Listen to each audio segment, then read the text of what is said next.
Welcome back to Williamsville South High School, halftime of the sections of the New York State Public High School Athletic Association Far West Regional Football Class C Championship.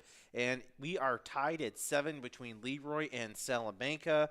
And I believe, Paul, you have the scoring plays from this one. Why don't we quickly run through, then we'll get into what we saw from – or Tim's going to run through it. I think Tim has it. Sure, I can do it. So the first touchdown was LeRoy, and it was all about ball control. You know, what we talked about. They had I don't have the actual time of possession, but it was a long time.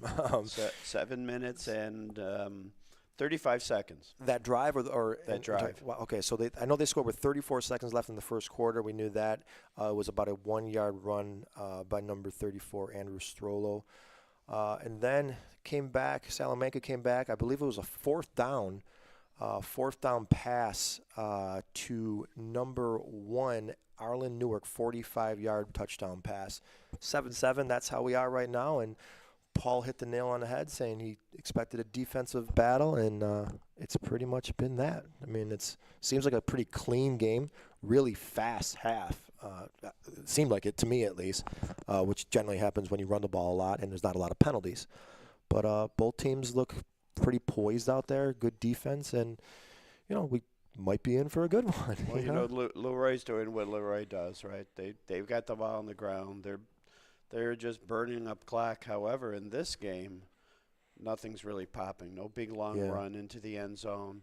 And even defensively, Paul, it seemed like it was a breakdown on Salamanca's touchdown. It was a fourth down. Quarterback was scrambling. And so it was almost like, I don't want to say broken play, but it was an extended play that the quarterback had to use with his feet and then got open. So. And you love to see those quarterbacks making those extended plays, absolutely. Right? What you got to do, right? You have to do that in these kind of games. And then get behind the defender and just put that ball up, and it was a nice catch and run. That was the junior quarterback, Maddox Isaac. So making some plays, and that's what you got to do, Francis. You got to look at your team and say, who's going to make a play? Who is going to make a play? Who's going to strip the ball? Who's going to break a tackle? Who's going to make a big tackle? You look at your teammates, and because it really could come down to one big play in a game like this.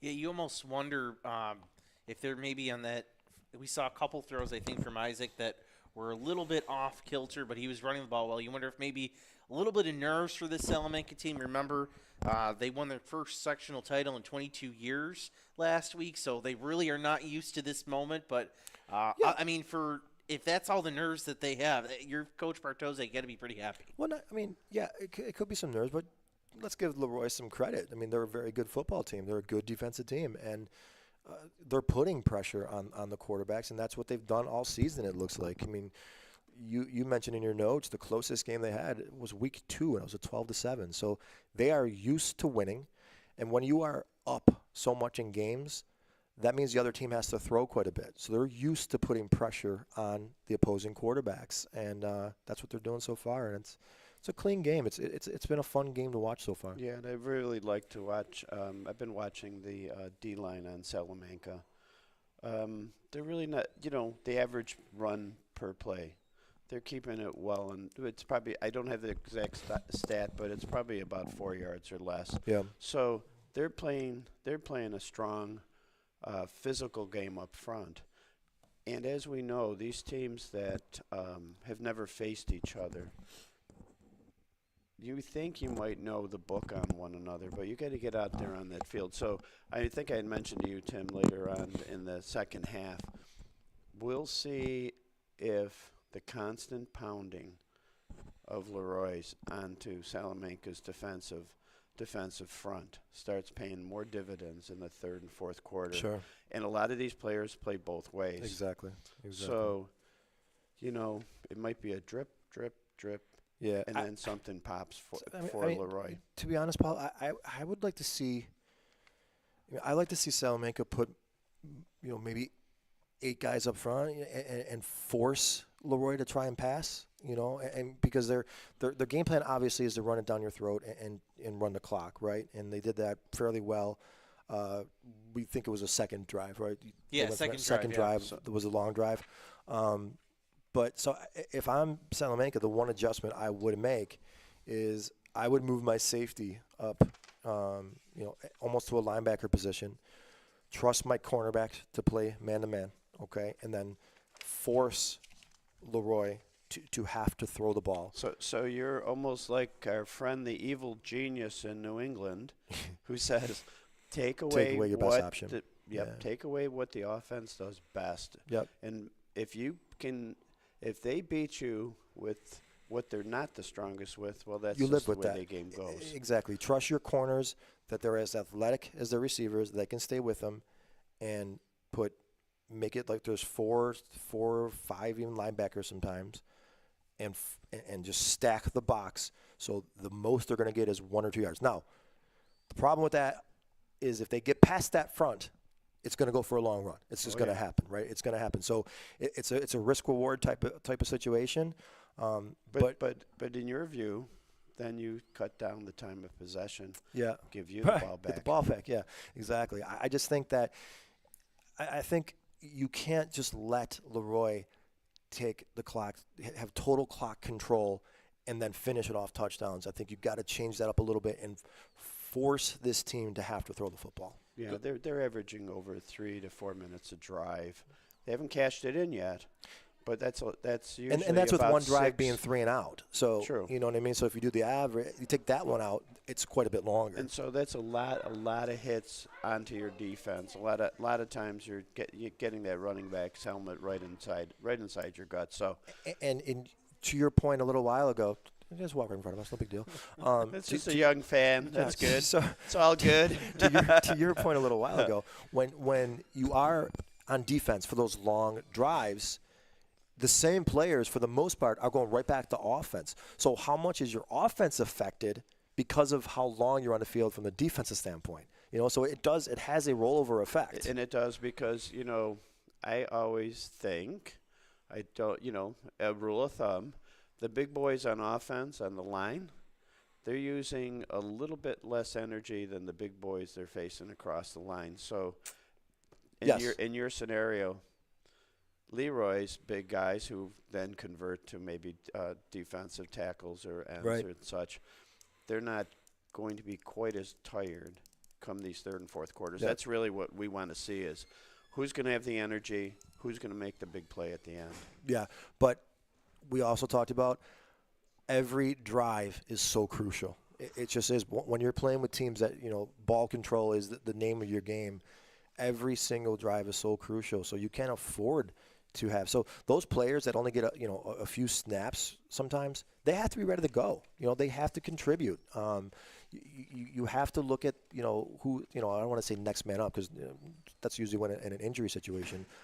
But if you're on defense for 6-7 minutes and you're getting run down your throat, you're going to get winded. And you get the ball back, you have to be ready to go. Now they should be in pretty good shape. Obviously, they're 17-year-old kids. I'm sure they're relatively in good shape, and they probably played both sides all season, right? But it's a different kind of energy. The air is colder. You're breathing in the colder air. Your nerves take some of your energy. But I'd like to see too, and I'm really happy to see both teams have field goal kickers. Yeah, we don't see a kicking game a lot. It could in mean high school. something.